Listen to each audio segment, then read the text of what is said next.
Hello and welcome to Chrononauts, a science fiction literature podcast. This is a bonus episode. I'm JM, and as always, I'm with Nate. Good evening. All right. So we've done 6 episodes so far, plus our episode 0. And we are recording this in early November 2020, the year of darkness. And just after Halloween, just before the U.S. election. Yes. Pretty quiet Halloween here. How was yours? Also pretty quiet, but we made sure to put up signs saying no candy, so trick-or-treaters wouldn't ring our doorbell for 10 hours straight. Did you usually get some? Yeah, all the time. And, okay, interesting. It drives me crazy, especially during a pandemic where, I just don't want to deal with masses of people. Yeah, here they heavily discouraged people from doing it, but of course, they can't enforce. Right. We're in this really weird position now where I'm finding that people on both sides seem to be leaning towards a mindset that it's almost like they want it to be more authoritarian than it is.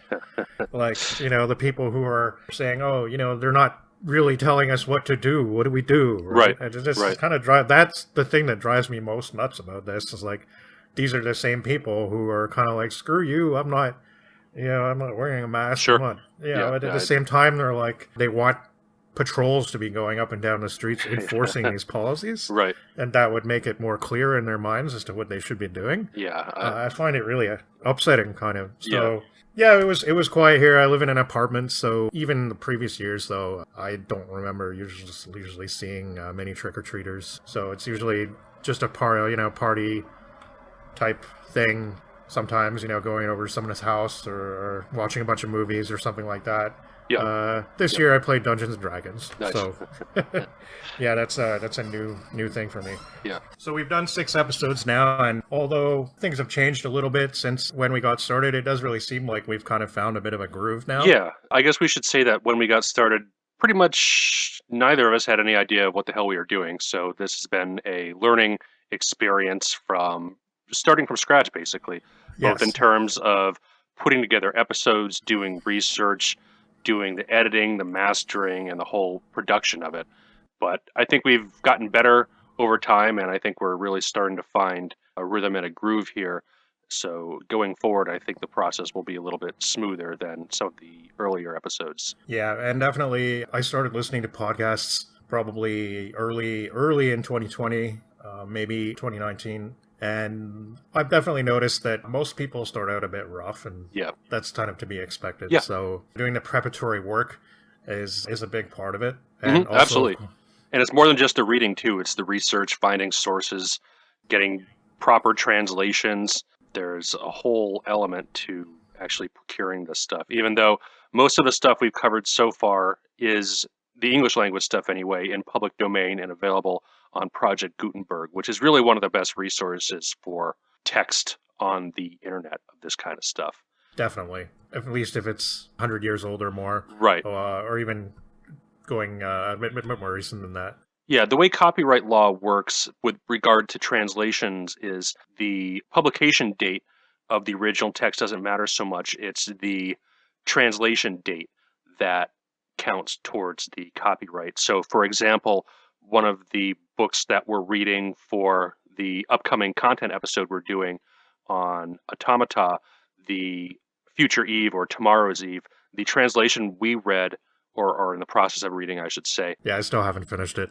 Yeah, I haven't finished it either. I planned to finish it this weekend, but I just got sidetracked by a million things. But the translation was done in the 1980s, so even though the original work was published 100 years prior, the copyright of the translation is from 1980s, and it can be renewed and won't ever be in public domain anytime soon, despite the fact that the original work in French is. And that makes sense, because especially for a lot of older works, not only is there translation work to be done, but there's also a lot of notes and stuff like that in a lot of cases. Maybe not so much in a lot of the stuff that we're doing, but even there will be some. And the older and more academically studied a work is, of course, the more likely there is to be a lot of extra material that is obviously something that a lot of people have put a lot of work into. So hence the necessity of copyright, right? Yeah, absolutely. So we're definitely looking to break some new grounds with covering some things that are not old, maybe older works, but maybe not English works. Yes. I mean, obviously, one of our things is that, yeah, we like to kind of cover some more known stuff every now and then, like Frankenstein or The Time Machine, but pair it with something that's not quite so well read in the English-speaking world, or even in general. Yeah, yep. Something like Gaspar's Necronopete, or Tomorrow's Eve, or Starsai especially, which is something that nobody really talks about. So. Yeah, absolutely. And there's a whole bunch of works that still have yet to be translated into English, even some of the really early stuff. So I was reading Adam Roberts's The History of Science Fiction book from 2016, the second edition. And he breaks down the chapters by time period, similar to what we did. So pretty much all the works we covered for our Imaginary Traveler episode in episode 1 are like the major works that he gives major headings to. So I was pretty proud of myself that we touched on all the same beats. That's a book that I still have to touch on, actually. Yeah, so in all the research I've done so far is by far the most comprehensive of the really, really early stuff. So he opens up and discusses the Aldous argument that science fiction begins with Frankenstein, and he pushes back on that quite a bit. Even though we covered quite a bit of traveler stories from before the early 19th century, he puts together a list of other works that we didn't cover but theoretically could, and there are a lot, like dozens, even dating back to antiquity. So some of the things that he mentioned are lost works, which kind of touches upon the themes that we talked about when we talked about Lucian. But he mentions descriptions of works that could be considered speculative, sci-fi, adjacent, imaginary kind of voyages, including Euripides' play Bellerophon, which is lost. Cicero has a brief prose fable called The Dream of Scipio, which apparently survives. Likewise, Plutarch wrote a bit about his speculations of what could be on the moon in around 80 AD. A work by Antonius Diogenes, The Wonders Beyond Thule, something like that. Thule, yeah. It's also lost, but it was noted as a very possible influence on Lucian himself. Interesting. And on Lucian, Robert states that, quote, "There is a curious irony in the traditional belief that Lucian is the first science fiction author.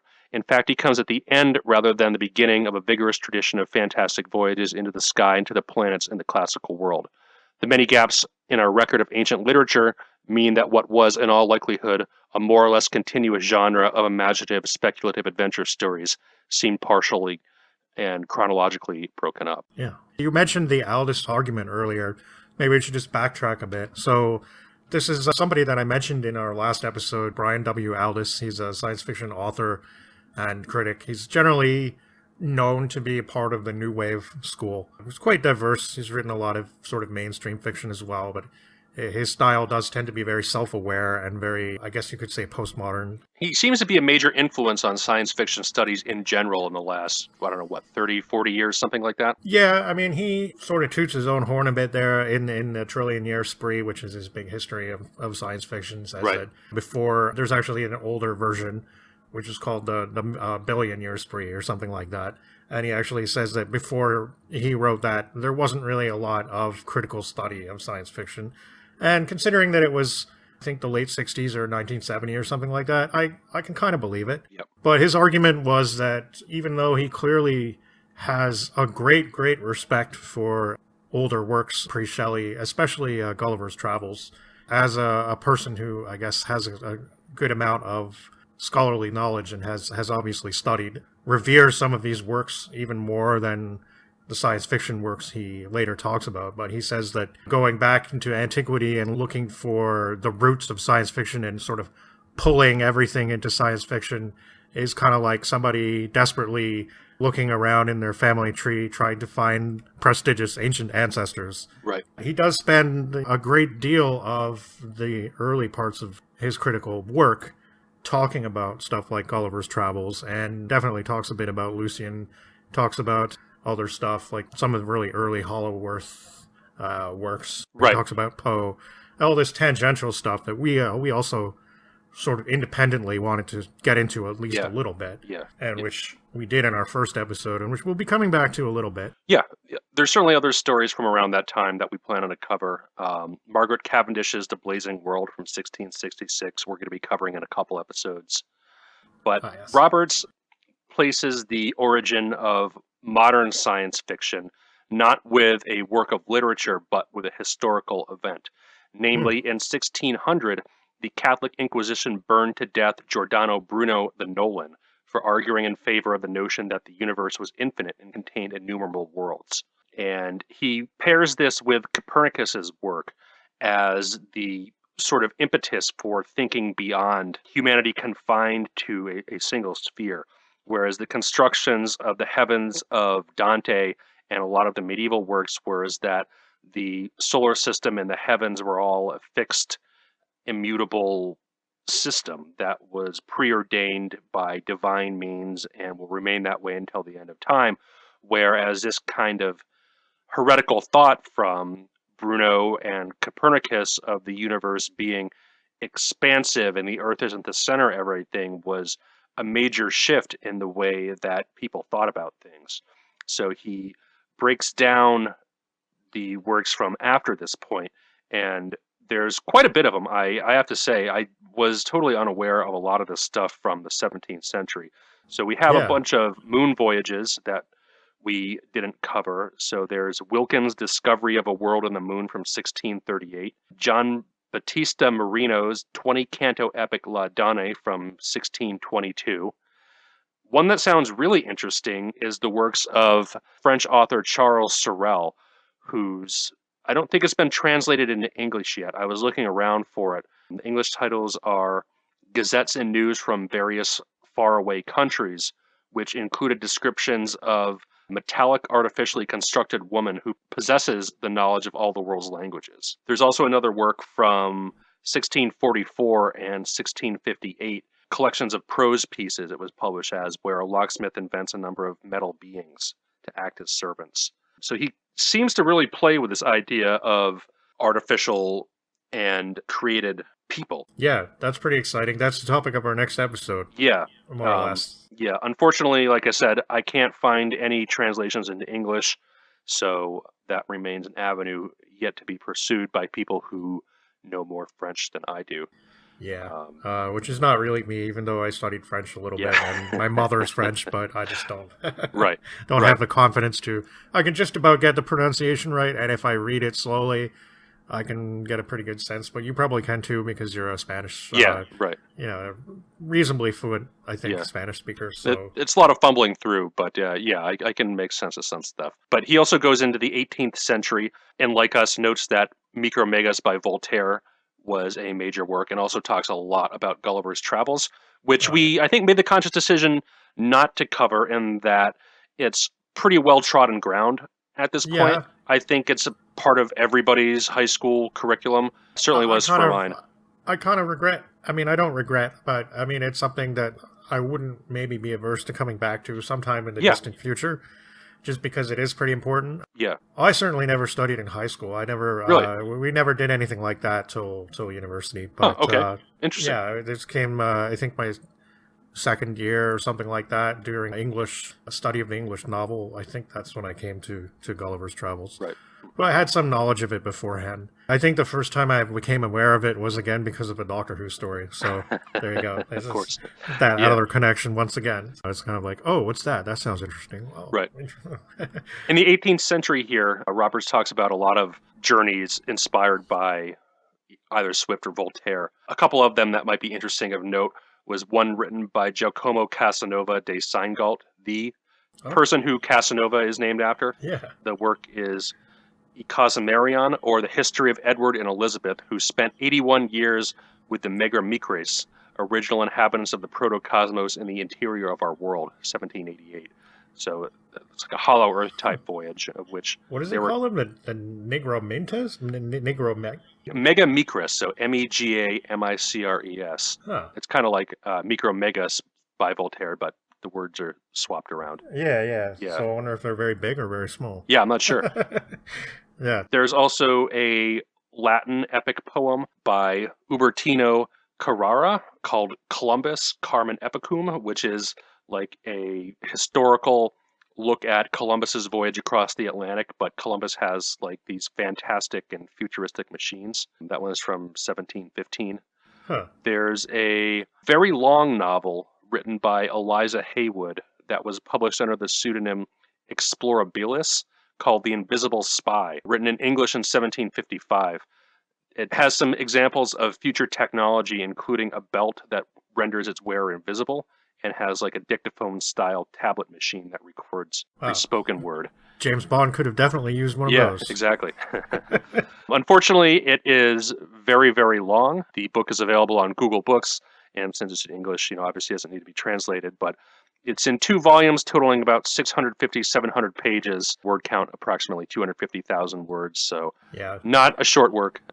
We're tending to avoid longer works for the most part. I think we might make some exceptions, but speaking for myself anyway, I'm a fairly slow reader, so it takes me a bit to get through stuff. And some of these older works, they don't necessarily read so easily all the time. I mean, it really depends on the style. But something like The Mummy, that was pretty long, but it was easy to read because it was mostly, there was a lot of dialogue in the text, and that does tend to make pages go by faster, right? Some of these, even some shorter works, are just difficult to get through because it's paragraph after paragraph of description and philosophy that seems sometimes a little bit, I don't want to say outdated, but it's a little bit, it makes the modern reader a little bit impatient, maybe. Right. And I think that's why we decided to really stay away from utopias, is they really have a tendency to get grounded in that philosophy and political thought that's dated from the 16th or 17th century that might be obtuse or dense for the modern reader to really get through. I mean, it's a bit later, but I mean, I was looking at potential books we could cover for later episodes, and there was this one that at first it sounded pretty interesting. It was called Across the Zodiac, and it's supposed to be about a journey to Mars. Percy Gregory. I was looking into it, and although I don't want to be too swayed by other people's reviews, because, that sometimes, unless you know the person's preferences, they tend to be a bit misleading or not, Yeah, right. But reading reviews of the book, it does sound like, they go to Mars, it's this awesome utopia, and the guy has dinner with all these people that basically preach about how atheism and communism are terrible, and that's kind of like 400 pages of that, right? And I'm just like, and there's a love interest. And it's just, okay. I mean, I think we get enough of that with The Coming Race, which is coming up. Spoilers, we're going to do Edward Bulwer-Lytton's The Coming Race, because it is a pretty important book, actually. It luckily is not very long. No, and that's the case with a lot of these early works. Very few of them are these huge doorstops that you might associate with 19th century novels. I don't think there's any speculative works that are on par with something like a Dickens novel that's going to be 350,000 words and 1,000 pages long. So here, I think, is the catch. I think there are, but they're very obscure. For the reason that they just don't read that well nowadays. Right. I mean, Dickens is always in print because people love Dickens, and he's awesome, and he can write whatever he wants. Pretty much. But some 18th, 19th century utopia that goes on and on and on and on, that's of little interest except from a historical perspective to most people nowadays. So that's probably why. There was a German work that I read about that's also very, very long and also involves a trip to Mars. The 2 planets or between two worlds or something like that? Yes, of 2 planets, yes. That, and then apparently there's only one English translation and it's bad. Right. So again, we're probably going to avoid that. If you're interested in the really early stuff, the Roberts book goes into it in quite a lot of depth. There's literally dozens of works from before the 1800s he talks about, and some are more relevant to science fiction, others are more tangential and are about philosophy and other forms of speculation, but we could easily put together 2 or 3 more episodes of just traveler stories from the 1700s if we wanted to do so. Yeah, and I mean, it might be something to revisit down the road. I personally was really happy when we started the podcast, but My personal feelings were that first episode was pretty rough. Yeah. On my part anyway. Just because, well, none of us really know what we were doing. So it's kind of all over the place. The audio doesn't sound good. Yeah, and I was going through some crap at the time, and I didn't really prepare as much as I feel like I should have. So yeah, it was a struggle to just read everything. So So I think maybe in future what we might do is we might actually, I think anyway, if we cover some of that ground again, we might actually want to try and compare or contrast with a more modern work, and that way we get a slightly different perspective rather than just revisiting the ancient traveler kind of thing. Sure. And there's certainly plenty of traveler narratives, even into the 20th century. Oh, yeah. I mean, that's a well-worn trope. We'll be covering some. Talked to Nate about this before, but I'm really into the idea of doing David Lindsay's A Voyage to Arcturus. Yeah. And that's basically a traveler story. Yeah, I'm really looking forward to that one, too. So that's something we'll be covering pretty far down the line. I think our plan now is to spend a great deal of time before the 1920s magazine era. And then once we get there, spend a great deal of time between that and the Golden Age. And then after that, do kind of the Golden Age, New Wave, and into modern stuff. Yeah. But that's going to take us a while. We're here for the long haul, so we're going to be covering things in quite a bit of depth. Yes, absolutely. And we're not planning to do a short series and stop, so we've got probably several dozen episodes coming up, semi-planned already. So it's going to be an interesting journey. So far, we've been doing things based around themes, more or less, and although there is a certain amount of flexibility, which I think it'll be becoming more and more flexible as things go on. The last one, we did time travel. Previous episode was moon journeys. Prior to that was a collection of short stories vaguely connected around the theme of searching for the ideal. Right. Before that, we did 2 obscure early 19th century works that didn't really have a connecting theme. We didn't know where to stick them. And we wanted to cover them both, so we did them together. Yeah. So, and I'm glad we did. That was, to me, that was our first really good episode. Yeah, I agree. Yeah. So yeah. And before that, we did 2 works by Mary Shelley, of course, who's a very important figure. So, for obvious reasons. Going through all those, and I'm sure you have before you, or you remember most of the works that we did. What were maybe 2 or 3 works that in particular have stood out to you personally since we started this, as maybe things you hadn't read before, things that were surprising to you or that you received positively one way or another? Yeah, so I think the works that I've liked the best that I haven't read before this are Star Sigh, Hoffman's Sandman, and I don't know what the number 3 slot might be. I really liked Lucian a lot, but at the same time, I really liked Wells' First Men on the Moon. Yeah, I think we've covered a lot of really good stuff, but the Star Sigh and Hoffman stories really stuck out to me. Yeah, definitely the same. The same for me with in terms of overall atmosphere and everything. The Hoffman for sure. Star Sigh was very surprising in a number of ways. I sometimes wasn't quite sure. Maybe it was the translation, or maybe I don't know. If the work was stylistically great, but it was sure novel in the sense that it played around a lot with conventions and switched back and forth between prose and poetry and had excerpts of plays and things like that. It really felt modern in that sense. It felt like something that was almost metafictional in the way it was incorporating many different elements and not really sticking to one stylistic choice throughout.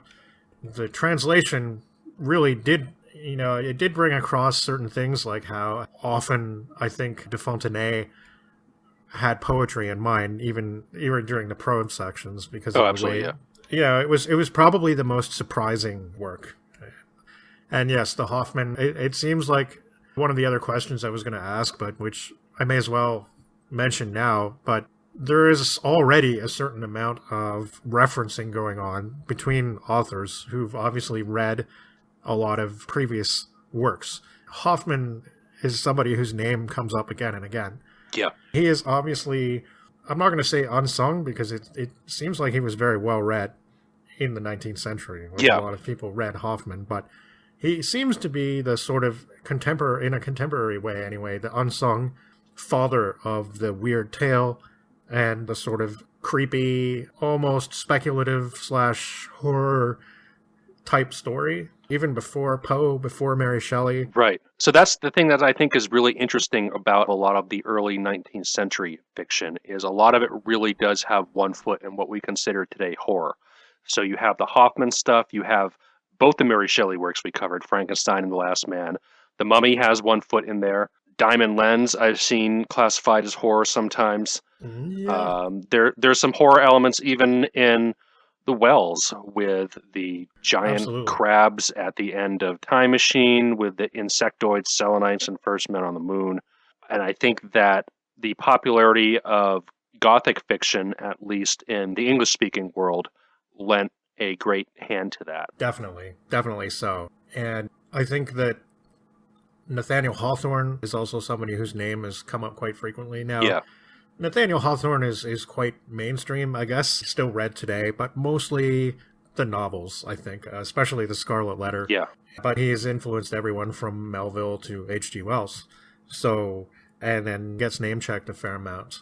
I don't want to talk about this too much because we have yet to do an episode on it, but Tomorrow's Eve definitely name-checks Hoffman. Many times, yeah. Great deal. Yeah. Yeah, that's a subject for next time because there's a lot to talk about with that one, that's for sure. Yep. Yeah, really interesting book. The Hawthorne definitely stood out to me, although I was familiar with those stories a little bit. Yeah, I hadn't read those previously. The only ones I had read were the novels, The Scarlet Letter and House of Seven Gables, which are good. I mean, they're in that American Gothic-ish kind of vein, more Salem, spooky Massachusetts than the American Gothic you might see in the 20th century with Faulkner's Southern stuff or Flannery O'Connor or somebody like that. But it has its really creepy vibe in places. And I wouldn't necessarily call Hawthorne a horror author, but he definitely has some elements there. Yeah, and there's another book that I want to look through soon to maybe see if we can find some good stories from it. But it's a book edited by Brian Stableford. It's called Scientific Romances. I can't remember the full title, but it's mostly French, American, and English works. So there's a lot of French works, but there's some American and English works as well. And there's another Hawthorne story in there called Story of the Artist or something like that. Mm-hmm. I can't remember now, but it's also in Twice Told Tales or the other notable Hawthorne anthology. I can't remember, but that's one that sounds interesting in many ways. It seems like it includes some stuff even to do with flight, which is another topic that we'll be coming to in the near future. So we do plan to do an episode on the airplane and everything that surrounds it. That's going to be an exciting future one that's coming up. Other than those, I would say I really like H.G. Wells. Just outside of doing this, to me, he's just really cool and an interesting person that had a lot to say, and there's a lot to discuss with him. And so I'd like to do at least a couple more of his works. I really enjoyed both the ones that we did so far. Maybe First Men in the Moon was the one I was somewhat less familiar with. I think I read it once in my 20s. That was an interesting one to do, and interesting to compare with Jules Verne. Yeah, definitely. Obviously, they had their little antagonism there that was kind of mostly on Verne's part. Yeah. And of course, the two of them, they have very different approaches. But Wells is more emotional, more kind of, I think, resonant to somebody who's interested in the way people think and how they react to certain strange things and in scenarios, the whole sociology kind of angle and societies and how they're structured. He really did go into the Selenites and their background in a way that was very detailed for its time. I think Starside kind of did that as well. Yeah. But it was different. There was I think the way that de Fontenay approached the subject was quite different. Yeah, it's more episodic vignettes, whereas Wells is kind of using it as an overarching character, the whole Selenite collective.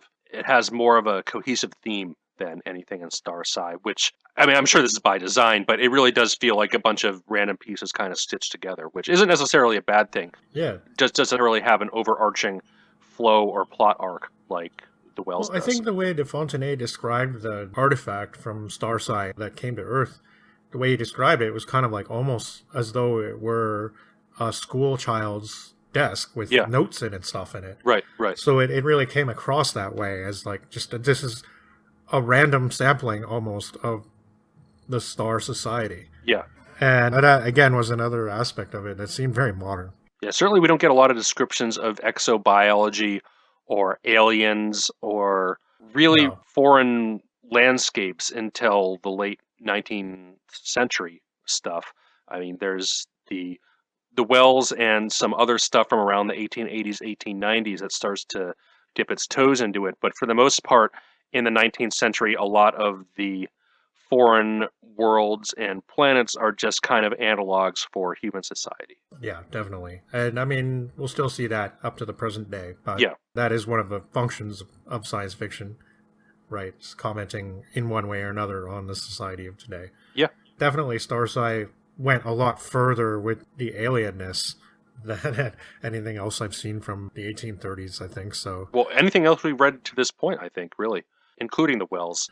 yeah, While Wells does explore the Selenite society in more depth, De Fontenay is yeah. really all over the place with the nature of the aliens. You had those like floating gas bag things. You had the elf-like beings. You had whole kinds of stuff. Yeah, and the difference, of course, when Wells does it, he does it from a human perspective still. Right. So De Fontenay doesn't.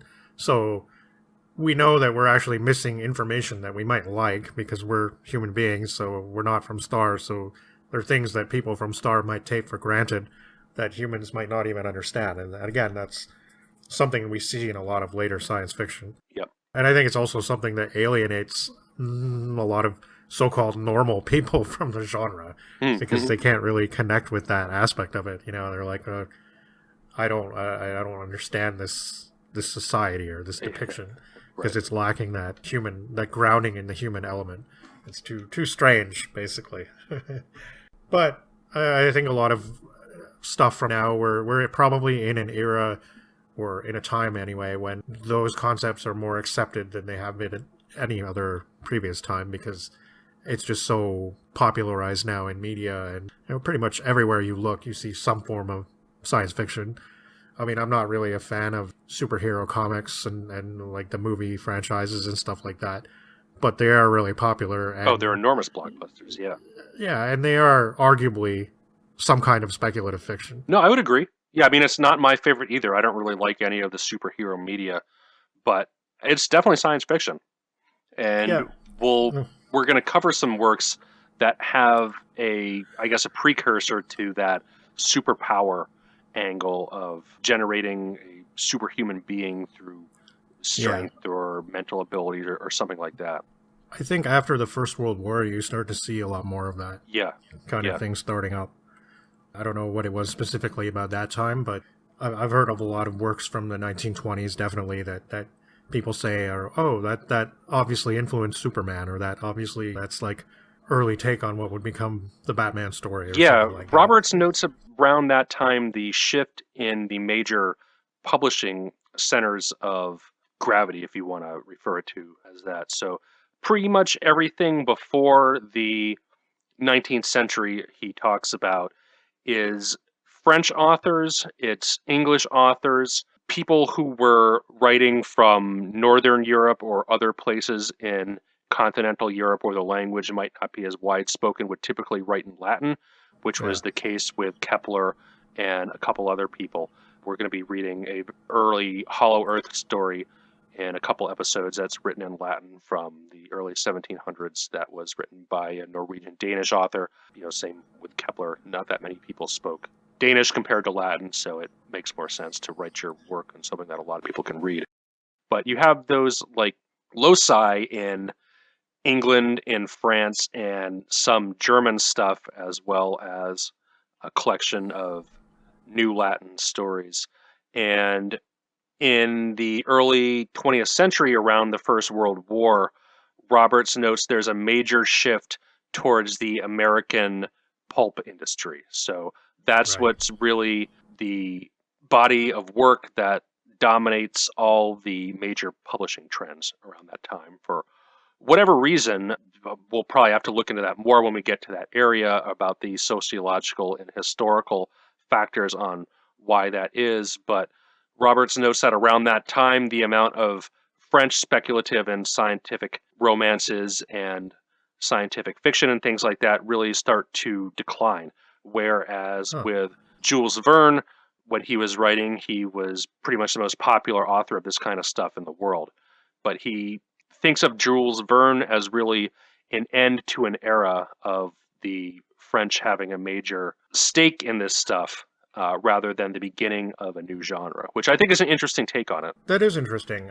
I recently started listening to another podcast called What Mad Universe, and they actually cover some of the same ground that we have and or will be covering. It's a very different podcast from ours, but at the same time, it's pretty congruent. They actually have covered a number of French works, and some that were very obviously influenced by Jules Verne. Yeah. But also, it seems like what you were saying about the American tradition also had a lot of sway in France itself, and there are a lot of really trashy early 20th century French pulps. Yeah. Very long-winded serialized works that were published and really cheap. I guess you could call them. I don't think they were necessarily published in magazines, but it was probably that kind of printing. Newsprint. Yeah, it would have been on newsprint. Yeah. There's a lot of German stuff from that era, too. And German stuff, too, yeah. I think the German stuff is probably going to be pre-war. I don't know how much of that you see in the Weimar Republic. Certainly nothing during the Third Reich. No, although one of the French works they did cover, I can't remember, it was called the Nyctalopes, and this guy actually continued writing during the German occupation of France and was basically a collaborator. Yeah. So, and the theory is that that's one of the reasons why his work's not that well known today, but it could also be that it was just bad. Well, yeah. But well, there's a lot of interesting developments. I think, getting back to what you were saying about how things changed, and you were talking about Latin works written in the 17th and 18th century, and I mean, obviously that's very interesting, but I think that around the time that we're talking about, like maybe a few decades before, especially, the reading public started to become a lot larger. Yes. Most of those people would definitely not, maybe they were forced to study it in school a little bit, especially if it was religious school, but they probably wouldn't speak Latin. They wouldn't have any real interest in that, and these older works probably wouldn't have interested them very much, and they were really looking for new, lurid, exciting material to read. Mm-hmm. So hence you got this explosion of pulp, which is interesting in the early days because it really is its own genre almost, as the pulp genre, which you can't really say exists today, but it's like, it's not really science fiction, it's not really horror, it's got elements of everything just sort of smushed together in it. It doesn't really necessarily concentrate a lot on being a science fiction story as we know it, or being, definitely, I think that sort of horror / emulation gothic was probably a really big deal. Yeah. And yeah, like cool gadgets and machines, definitely. Also spycraft and... Right. More of a focus on adventure and intrigue and combat and that kind of stuff, and less on social commentary. Right, yeah. And we'd see the science fiction, exclusively science fiction pulp magazines sort of coming to the fore in the late 20s and early 30s. And then I think by the 1940s, you started to see certain American editors anyway kind of saying, hey, like, we can have our own distinct style and way of doing things. We don't have to be just a silly adventure story. You know, we could probably try a few more things and still sell magazines. That's why I think that it's called the golden age in terms of science fiction, not necessarily in terms of pulp in general, but in terms of science fiction, because that's when it really started to expand and become its own thing. Right. And a lot of the early pulps are written for a very juvenile audience, whereas I think a lot of the golden age stuff, the reading level isn't like Proust or Joyce high, but at the same time, it could be easily read by somebody in the middle school or high school years and not be totally overwhelmed with obtuse literature style. But it would mostly be probably what would be considered a precocious reader, even though at that time, somebody who was kind of really interested in speculation and societal changes and things, even though you would see a lot of things that were old-fashioned by today's standards, like, you know, sexism especially. Yeah. Not too many really amazing women characters in some of these stories, but then sometimes you get surprised. Mm-hmm. So far in our reading, actually, that's an interesting segue. So we haven't really had too many impressive women in the stories yet, but we've had a few. Some are definitely coming up. Yeah. We're going to be doing a whole episode on feminist utopias in a few months' time, which will explore that angle from both the politics and the sociology involved, as well as being speculative fiction. And this is one area where we decided to explore the utopia aspect because, unlike a lot of obscure philosophies and political movements from centuries ago, feminism is still very relevant to modern society. And I It's think still when we're alive and gonna, well, still striving. yeah, and I think when we read a lot of those stories, a lot of the political rhetoric, both for and against women's rights, which is present in a lot of the anti-feminist dystopias, which we're going to be taking a look at during that episode, is very, very similar to the modern discourse on the subject, 150 years later. Yeah, so far we've only read 2 women authors, Jane Webb and Mary Shelley. So we are reading Florence McLandberg. Well, that's coming up. That's coming up in a couple of weeks. But that'll be, yeah, so far it's definitely been, for the most part, pretty well off men. We'll probably see that trend shift a little bit.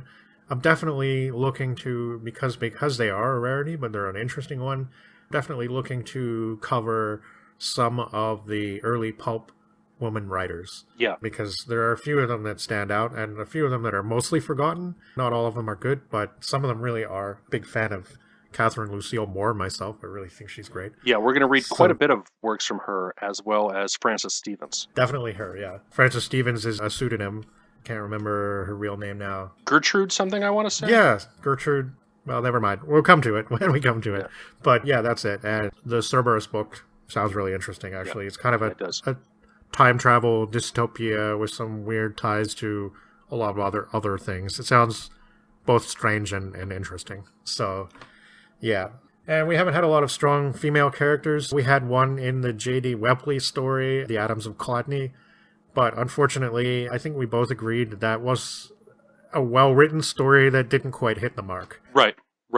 It had a lot of potential, but I don't know, it just wasn't quite there. I really enjoyed doing the episode of the short stories. There was a lot to cover. Yeah. So it was hard to keep everything straight sometimes, right. Trying to do the summaries and whatnot. Yeah. But I really thought that was an exciting episode just because there was so much ground. Yeah. And so many different styles and things to cover. So I think that was one of my favorite episodes to do, along with the time travel episode last week. Yeah. I enjoyed doing that one just because of the preparation was quite fun. I think that turned out really well. The short stories, yeah, like we had an interesting night of that because there was some really, really good stuff, some middling stuff, and some not that great stuff. Yeah. So is there anything that we've done so far that you really didn't like? I think my least favorite thing we've read so far is the bacon from the first episode. Yeah, that was a bit surprising. Yeah. I don't know what I expected from that. Maybe more of a story. I'm not sure. Yeah. I don't know.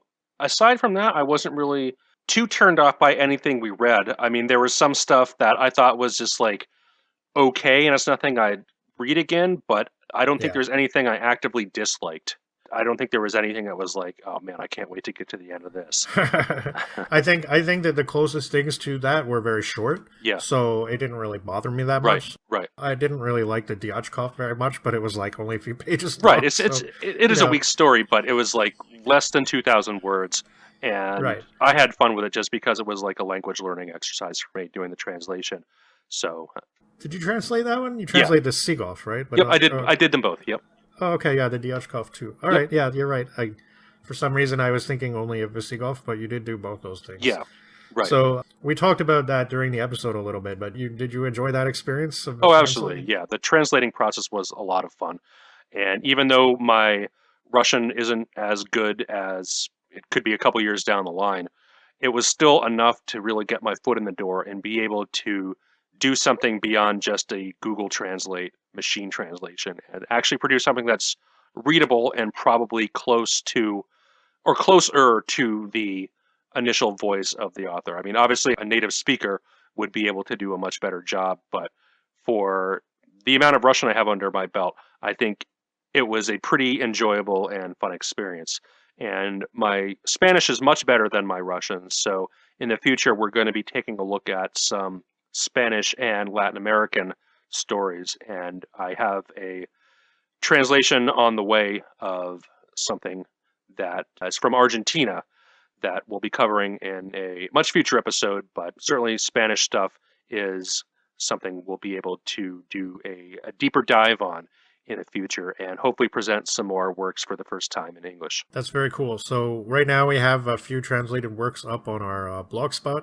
So if you're interested in reading some 19th century Russian works on travels to the moon and so forth, and comments, you can definitely check that out. Yeah, and there's definitely some other Russian stuff from around that time that is untranslated.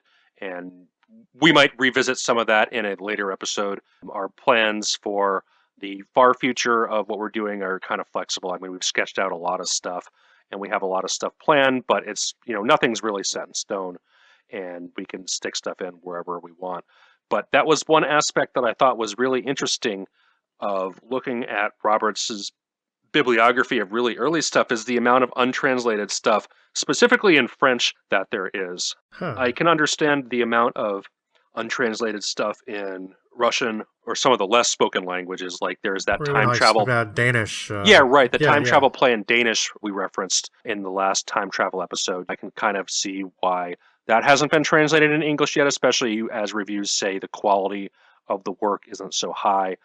But a lot of the French stuff, it kind of surprises me that it's not available in English. I mean, one could argue that that might reflect the quality of the work, but I don't really think that's a fair assessment. I mean, I think that, especially nowadays, there's a huge interest in unearthing some of this stuff. Oh, absolutely, yeah. And regardless of quality, sometimes something that's at least 100 years old it's still got many facets of historical interest. Yeah. I mean, there might be a few works here and there that we do that might make us a little bit cross one way or another, but they're usually at least interesting. Right. I mean, right now, I keep talking about it, hinting at it, but we're reading Future Eve, Tomorrow's Eve, and there are certain aspects of that book that I find really not pleasant, but at the same time, it's... yeah. Yeah, but at the same time, it's really interesting, and Yep. it presents something that I've not seen prior to this. Right. So it is going to be really interesting to talk about that. And that's something that excited me from the beginning about doing this podcast. I mean, we could be like everybody else and talk about Robert A. Heinlein and Isaac Asimov, and that's not to say we might not get to those at some point, at least a few works here and there. But I mean, a lot of that ground's been covered, and people who have even negative things to say about those authors, even that's old hat now. Yeah, it's absolutely. like... It's everybody knows Heinlein was like this kind of libertarian, weird sexual politics. Everybody knows Asimov was like not a very character-oriented story writer, all that. Like everybody already knows that. So even presenting the, hey man, this isn't an awesome, unbelievably great classic argument is not really new. Right. Whereas when we look at something that's semi-obscure, at least, and we might not necessarily think it's the greatest thing ever, but it still generates an interesting discussion because of the things that are covered in it. Last episode we did Gaspar's Anachronopete, and I didn't really think it was great, but all the firsts, so-called, that it seemed to present made it really interesting, and the fact that it was a story about a vehicle traveling into the past, a vehicle created with technology and not magic, all those things made it interesting, and to look at history from a perspective of people that were contemporaneous to at the time it was written in the late 1800s.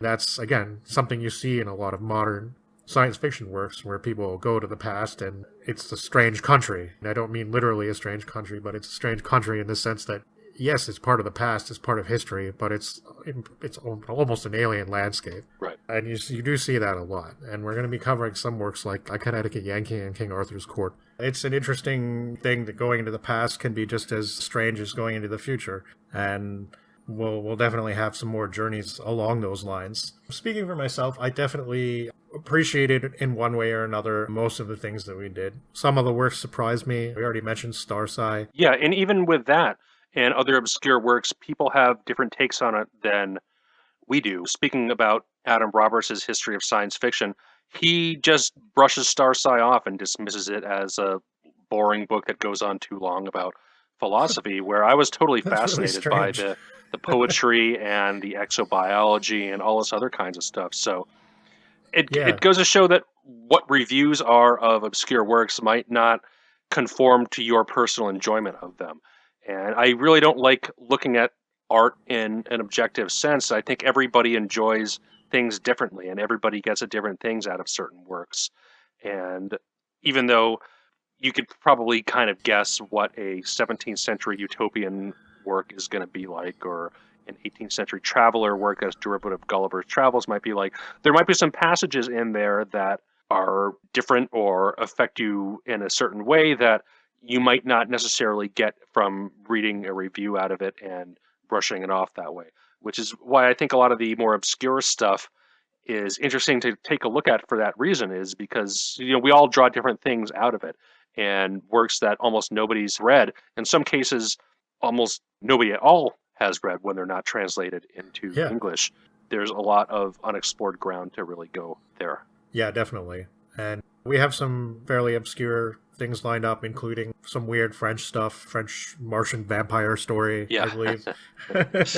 That sounds really exciting, actually. The description of that book got me kind of fired up. I'm like, Vampires of Mars, Vampires of Mars. Exactly. I mean, the title alone is great. Yeah. It's like, it's so lurid sounding, you have to pick it up. Yeah. We'll be doing that, and of course, though I don't think we have a huge number of listeners at this point, but we're welcome to comments and suggestions and so on. Doesn't mean we'll always take suggestions on board, but we'll probably at least think about it. So that's something, right? Yeah, absolutely. Right now, I think we're going to be spending the next at least 10 episodes or so focusing on works before 1920. We have a huge list of stuff to file for future episodes, which we've been slowly whittling down, but it's really going to take a while to sort through and piece together everything for how we want to take this over the next, several dozen episodes. But it's a very slow but steady progression through the history of this whole thing. And I think you really have to go through it at a slower pace, because just jumping to the Heinleins and the Asimovs, stuff that people have covered to death, and everybody's read that stuff. And at this point, there's very little to say that is new, whereas a lot of these obscure works cover some of the same kind of themes that might not be as known or picked up in today's world. And I think exploring that kind of stuff is just as valuable as taking a look at the really popular stuff that influenced the genre as a whole in terms of number of readers. Oh, yeah. Yeah, I definitely agree with that. What do you think have been some of our greater challenges so far that we've had to face? In terms of reading, or in general, or? In general, the entire process. I don't know. I think as we go forward, my editing and production of the episodes gets better and more refined. The earlier episodes do sound kind of rough. We didn't really know, or I didn't really know, I should say, what I was doing with audio equipment. I don't think there's much you could have done in the editing process to save some of that. Yeah, right. Yeah, so yeah. I bought some new audio equipment, so the microphone that I'm using for the last couple episodes sounds a lot better than the crappy headset I was using for the first episodes. Little things like that, as well as knowing what to edit out when we produce the final version of the episode. It's all a big learning process, and I don't really listen to any podcasts at all. I've taken a quick look at some of our, if you want to call them, sister podcasts, Apocalypse and What Mad Universe. What Mad Universe, yeah. Because they're both podcasts that are similar in scope as far as the time period that we're covering, and are definitely covering works that either we're planning on covering or we theoretically could be on scope for this podcast. And I was looking at their stuff, not to necessarily get inspiration of stuff to cover, but just to seeing how they handle it from a stylistic perspective of putting the episodes together from an editing point. That's definitely my angle too. I mean, I don't want to be like, hey, these guys covered this, so let's do it or let's not do it. Right? That's not a point. But I do like to know how other people do their things, and everybody does have their own style. I think that most do some editing, but sometimes there are things that you hear that you feel, wow, I can't believe that wasn't edited out. But not to put down anybody else's work, of course, but it's just. But then again, some people want a spontaneous approach, and that's what works for them, and they don't want to do much editing. Right. I think we want to convey that, but we're not afraid of doing a little bit of editing. So. To make things sound good. And we want to make this as listenable as possible for the listeners out there. Yeah, because they are quite long. They're getting to be quite long. Our and podcasts. I really like the longer episodes. I like being able to take a deep look into these works, and I think for a lot of them we're going to have a lot to say. There are the more basic stuff like the Verns and the more pulpy stuff that we're going to be covering, especially going forward. But there's some really fascinating sociological and historical angles. Never mind the technologies that are discussed that I think are really, really cool. Yeah, even if the work itself might not have so much worthy of discussion, there is often some historical context around it that one can bring up and still talk about for a pretty long period of time. Like, for instance, we're going to be covering a very early pulp work next episode, and although the work itself may not be up to much, there sure was a lot influenced by it and that were brought up around it that make for an interesting shift, I guess, in the landscape of this kind of literature. Right. So for me, definitely this has made me kind of reevaluate my position on reading. I mean, I've always read quite a lot. I guess it's taken me doing this to kind of realize certain things that, for instance, I tend to read pretty slowly, as I mentioned before. So it takes me a while to get through stuff. Oddly, when I read stuff aloud, I often feel like I get through it faster, which is very strange, but that's... It kind of depends on the nature of the work for me, so... Yeah. Those denser works, I really have to go through it slowly. Whereas the stuff that's more dialogue heavy, like, the Mummy or Steam Man of the Prairies from the Mummy and Steam Man of the Prairies. I mean, that goes by a lot quicker. Right. I've had to make some decisions about things like whether to listen to something in audiobook or read it, based on whether I want to still be able to kind of do stuff that's related to this while doing something else that's a bit more menial at the same time, or whatnot. And of course, some of the things we're doing, there are no good audiobook versions. Yeah, that's one downside of going through the obscure stuff. Yeah, I mean, I don't really mind it, but it just means that particular shortcut's not available. Right. So you can call it a shortcut, but it's like it is a different way of reading, and you can just sort of listen to some passages go by while you're cleaning your house or washing the dishes or making dinner or something like that, unless you feel like an instant urge to run over and make notes. Yeah, you can just let it sort of go by you and still sort of take it in at the same time. So my favorite way to approach audiobooks is books that I've already read and I know I like a lot. So I'll put on the audiobook and just listen to it and just take in the language, because I'm not trying to follow the plot or figure out what happens next. I know what's going to happen more or less. Right. So I really do like to revisit works on audiobook, whereas normally the first time when I get through them, I like to read it and kind of move at a quicker pace, though that's obviously not possible with some denser works. But a really well-produced audiobook, I think, is a very valuable asset for a book to have. And I'm kind of surprised at how many bad audiobooks there are, especially that are available for commercial resale. Like, I get how LibriVox is a user-generated website, which is fine. Not everybody's going to have the voice or personality for reading a book and making it compelling, but some of the stuff that they're charging $50-$60 for that has really poor narration, it's just like, Really? I don't know if I've ever seen anything that bad. I guess that might be a relative thing. Just as an interesting aside then, because it's probably not podcast related, what have you found that's bad? That's that bad? So I don't really like to, again, talk bad on anybody's work, but there's one narrator, Frederick Davidson, who does 19th century classics that I just really don't like. I listened to his narration of Thackeray's Vanity Fair for like 5 minutes before I was like, no, I got to find somebody else. Oh man, that's terrible. Yeah, I was listening. He also does a Les Miserables that is just not good. I don't know. There's some really fantastic narrators out there. Charlton Griffin does some really, really incredible readings of ancient stuff. I mean, his version of the Iliad like sends chills up my spine. It's so good. Yeah, I got to check that out. Yeah, it's really out of this world. That's so good. Yeah.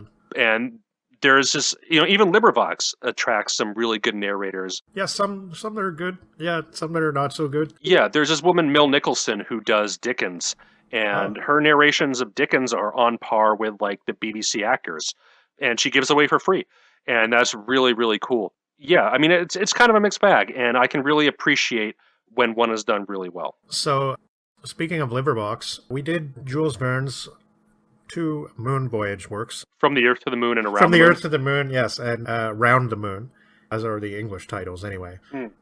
I chose to listen to Round the Moon for the most part. So there was a LibriVox recording of Round the Moon, and not only was it bad, but the narrator was not even consistent throughout. Yeah. So they had like 3 or 4 different narrators. Yeah. Who probably did not even read the previous or following chapters, Right. and they would just sort of come in and do it. Yeah. One of them sounded like she was chewing gum or something. Yeah. It was pretty poor. It was pretty...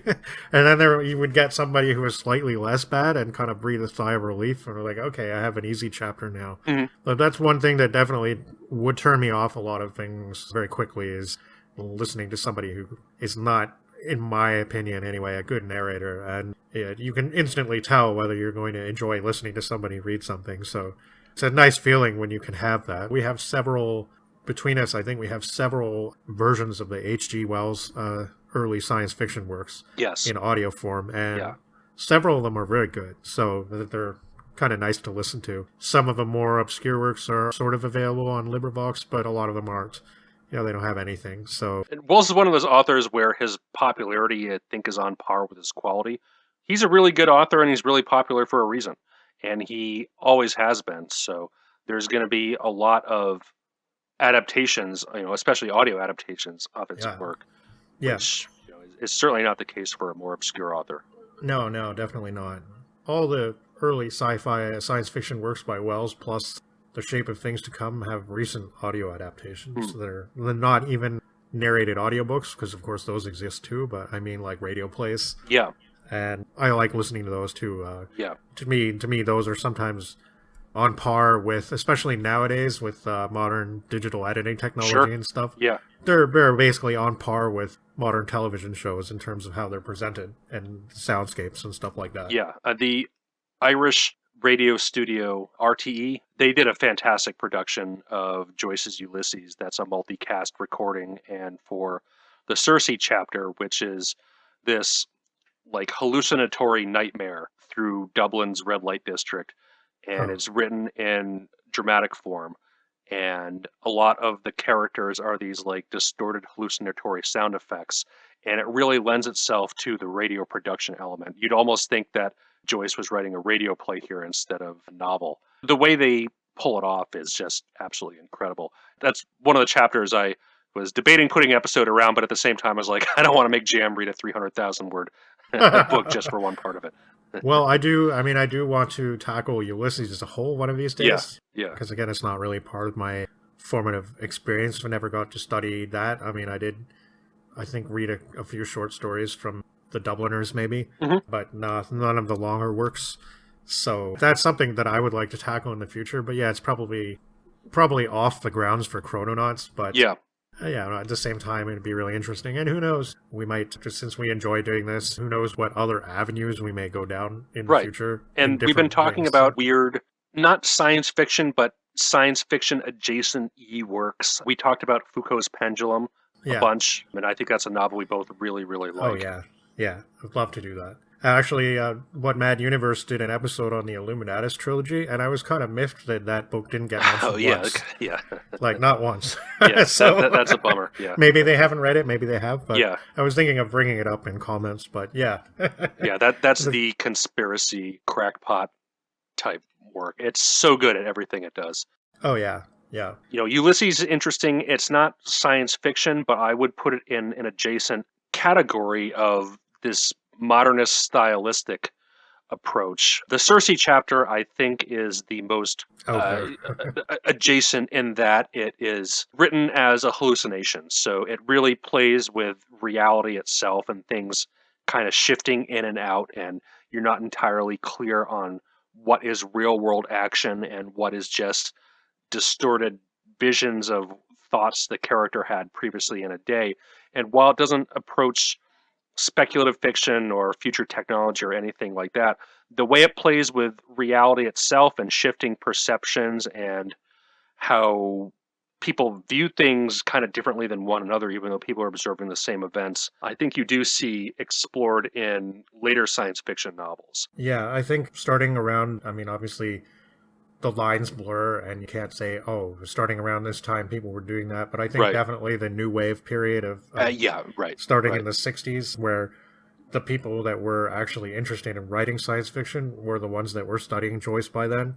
Right, because they were probably reading Joyce, they were reading Virginia Woolf, they were reading Faulkner, and these other artists that kind of play with that perception shift between different characters and things like that. Even though none of them are really writing what you would call science fiction, there are those modernist works that I have seen excerpted in science fiction anthologies. So we were looking at a anthology of 20th century Soviet fiction, and Bely's Petersburg has some excerpts in there, which I haven't read yet. It's one of the things that I've really been wanting to read for a couple years now, but it's supposed to be modernist take on Russian society and employs a lot of stylistic techniques that Joyce does in Ulysses and Finnegan's Wake, but more pertaining to revolutionary era Russia.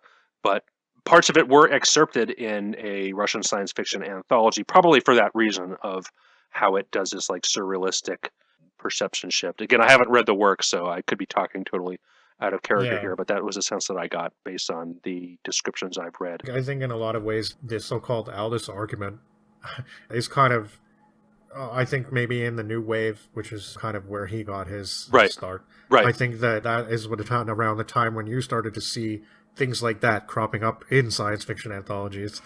And maybe some of the old school would kind of look at this and go, hey, that's not, what's that doing there? Plato? What? Right. Right. James Joyce? What? Yeah. But even then, I mean, somebody whose work that I've used a little bit as a reference to start this thing was Eric Rabkin in his series of lectures. And he has one called Masterpieces of the Imaginative Mind. And eventually he does concentrate more on the science fiction stuff, but a lot of the early works are actually sort of semi-mainstream fantastical things. Like he has an episode on Hoffman, but he has another one on Virginia Woolf's Orlando. Yeah. And he has one or two on early 20th century French detective fiction that tends to get very surreal and strange. Interesting. So, and he manages to sort of tie everything together in a pretty interesting way. So again, in the 60s, starting in the 1960s in the US and England, you had a lot of these new wave writers. I definitely want to cover things like Harlan Ellison's anthology of Dangerous Visions, where he got a ton of authors from the English-speaking world mostly, I think, but then to write science fiction, and it was, at the time, considered very, very forward-thinking, very abstract kind of, well, these authors are really doing something different. And, you know, you had guys like J.G. Ballard, who became quite famous in the mainstream, and Thomas Disch, who's less well-known, but is also considered a good poet in his own right and a mainstream novelist, but really got his start in the New Wave period writing science fiction in a very sort of avant-garde way. So I'd definitely like to cover some of these things going forward, but we're a long way away from that, but I think we'll get there eventually. Yeah, absolutely. There are some people... I've seen their podcasts go on for, they have over 400 episodes under their belt. So there's no reason why, no reason why we need to stop. Yep. So yeah, we'll keep churning these out. Is there anything more that you want to add? No, I think we covered a lot of the stuff that we've reflected on in these early episodes. Yeah, I've been having a lot of fun doing this project, and I'm certainly looking forward to continuing for quite some time. And there's really no shortage of stuff to dig into. And that's one thing I think is great about doing this is on initial researching for episode 1 and the titles, I just didn't realize how much there was from before the 19th century. Oh, yeah. And I think that's just really fantastic and cool. And definitely some, too, from writers that you wouldn't necessarily, maybe we would expect, but we'll be covering Mark Twain later a little bit. And most people don't really associate him with science fiction. Right. Although, as I mentioned already, when I first got interested in time travel, it was the first thing my father had thought of, who's not a science fiction fan. But I guess instantly he thought of this work because he'd probably heard of it. I'm not sure if he'd read it before or not, actually. I'll have to ask him that. Yeah, it's interesting because, we do uncover things like that later on. I think we're going to be probably covering Sinclair Lewis's It Can't Happen Here. And again, he's not an author that most people would associate with science fiction. But again, sometimes I think that different areas of the genre, like the dystopia, for instance, absolutely, can kind of interest people from outside, because when times are rough or when they have a vague inkling of darkness over the horizon, kind of gets the brain churning in unpleasant ways, and you kind of want to write it down. Right. Yeah, and there are these tangents that are not necessarily science fiction in nature, like the modernist authors using perception shift and real world noises and cityscapes and things like that in their writing as one way to stylistically set the tone for a novel. There's things like Sinclair Lewis's It Can't Happen Here, 1984, Brave New World. That's this weird political dystopia. There's some Mark Twain works as well as the Poe works that are very detective fiction oriented, which again is not necessarily science fiction in tone, but has a lot of plot elements and character tropes that you will see throughout 20th century science fiction. There's the Gothic novel that originated in the late 18th century and was really popular in the early 19th century, where Frankenstein came out of. That I think Frankenstein is more of a Gothic novel than a science fiction novel at heart. Yeah. So you see a lot of the, I guess, mood and techniques used in the Gothic story that was used in Frankenstein, some of the Hoffman, and the Mummy. Yeah. But those are interesting stylistic tangents that aren't necessarily completely on scope, but very relevant for the development of how the genre formed. Yeah. But even when we were reading The Sandman, we commented on how there were a lot of science fiction seeming elements in it. Yeah, for sure. And to Shelley, I mean, of course it's a Gothic novel, but science fiction didn't exist yet. So you can't really say science fiction is just sui generis and just sort of appeared, right? So it isn't, I think the reason why people say that it's such a precursor and belongs in science fiction is because of the ethical speculation. Oh, no doubt. Yeah. The speculation on not only the science, which is actually not covered that much in the book, but no, there's almost no science in the novel whatsoever, actually. Right. But what we'll do with it and how humans will respond to it. You know? If you create something that you suddenly think is a monster and you run away and shirk your responsibilities, right? I mean, that you can draw all kinds of parallels to that into the modern world. Some of them are quite cheesy, like, I don't know, the atomic bomb is like a Frankenstein's monster. Right. Like, it's sort of true all the same, right? Yep. And but it'll be interesting too once we get into the periods of war in the 20th century. Yeah. How writers tackle that. Yeah, especially with the expansion of the Soviet Union and their global dominance and how the Cold War shapes American politics throughout the latter half of the 20th century. That is a major thematic influence on a lot of American science fiction. Yeah, absolutely. All right. Well, in 2 weeks, we'll be covering Automata, and there's some really interesting stuff to go through there. So I'm really looking forward to it. Yeah, me too. And so stay tuned for that. In the meantime, keep reading and stay safe, and check out our blogspot and leave us a comment if you are so inclined. Yep. Thank you all for listening. We're going to probably do these bonus reflections episodes, I don't know, every 5 or 6 episodes to just take a 30,000 feet look at what we've done so far and what we might do in the future, and just kind of reflect on the previous works. And in the meantime, we're still going to be pushing out the regular content episodes at the same frequency as before, and I think we have a lot of really cool stuff coming up, so stick around. Awesome. Well, good night, guys.